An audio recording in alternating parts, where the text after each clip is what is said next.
अजीत डोभाल प्रधानमंत्री मोदी से मिलने पहुंचे हैं। पहलगाम आतंकी हमले को लेकर बातचीत हो सकती है। ज्यादा जानकारी के साथ प्रधानमंत्री को ब्रीफ करने पहुंचे हैं एनएसए अजीत डोभाल।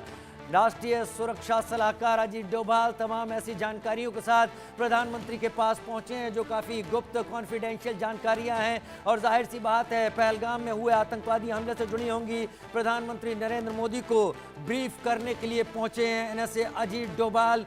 जानकारियां और अपनी कार्रवाई के बारे में सिलसिलेवार तैयारी, क्या किया जा रहा है, क्या किया जा सकता है, कहां कहां कौन एक्टिव है, एनआईए कहां पर आगे बढ़ रहा है, क्या जानकारियां मिली हैं, कौन से सिग्नेचर्स हैं, कौन से सबूत हैं जो इशारा कर रहे हैं आतंकवादियों की तरफ। कई सारी जानकारियां लेकर प्रधानमंत्री नरेंद्र मोदी से मिलने पहुंचे हैं।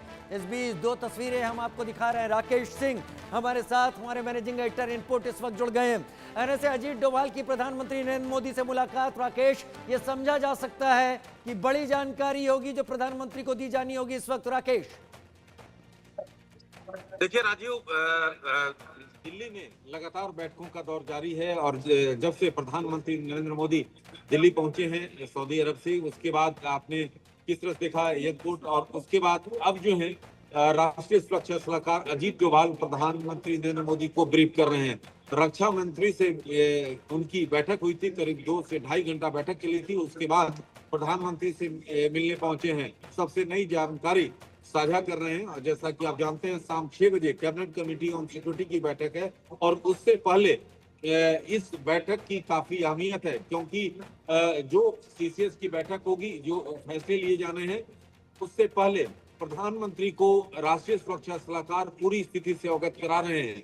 तो तीनों सेना के प्रमुख से मुलाकात और मुलाकात के बाद जो है ये प्रधानमंत्री नरेंद्र मोदी से जो बैठक चल रही है राष्ट्रीय सुरक्षा सलाहकार की, वो काफी अहम मानी जा रही है। तो ये बड़े एक्शन की तैयारी में है केंद्र सरकार और उससे पहले इस बैठक का काफी अहम जो बातें हैं।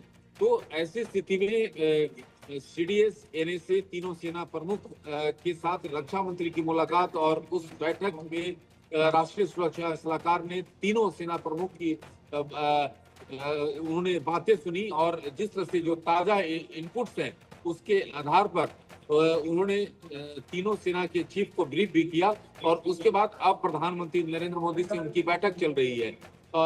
तो इस बैठक की काफी अहमियत है।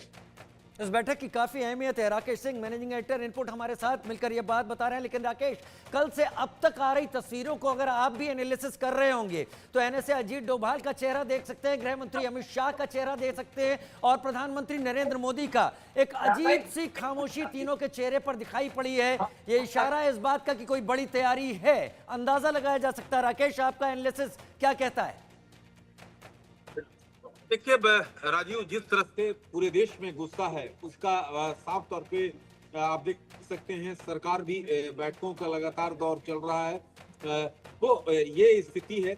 और जिस तरह से केंद्रीय गृह मंत्री अमित शाह जो है श्रीनगर में है, श्रीनगर से कुछ ही देर में दिल्ली के लिए बाद जो है वहां से रवाना होंगे और उसके बाद हो सकता है कि सीसीएस बैठक से पहले प्रधानमंत्री को ब्रीफ करें और उसके बाद सीसीएस की बैठक हो। लेकिन अजीत डोभाल की अभी मुलाकात चल रही है और जिस तरह से जो ग्राउंड पर जो स्थिति है, क्योंकि अमित शाह ने साफ तौर पे कहा है कि हम जो हमलावर हैं उसको बख्शेंगे नहीं, तो शाम को बड़ा फैसला आने की उम्मीद है।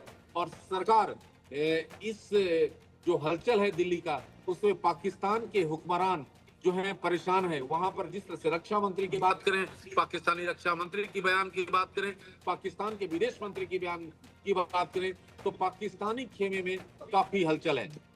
और अलर्ट पर भी उन्होंने पाकिस्तान को रख दिया और पाकिस्तान ने अपनी तरफ से बिना कुछ सवाल किए गए ये कह दिया कि इससे हमारा कोई जुड़ाव नहीं है। हालांकि इस बारे में कोई सवाल था नहीं, किसी ने पूछा नहीं था, लेकिन पाकिस्तान अपनी तरफ से जवाब देना शुरू कर गया। क्योंकि आप नजदीकी से मिनिस्ट्री ऑफ होम अफेयर्स को देखते हैं, होम अफेयर्स को, लिहाजा एनआईए की टीम भी इस वक्त पहलगाम के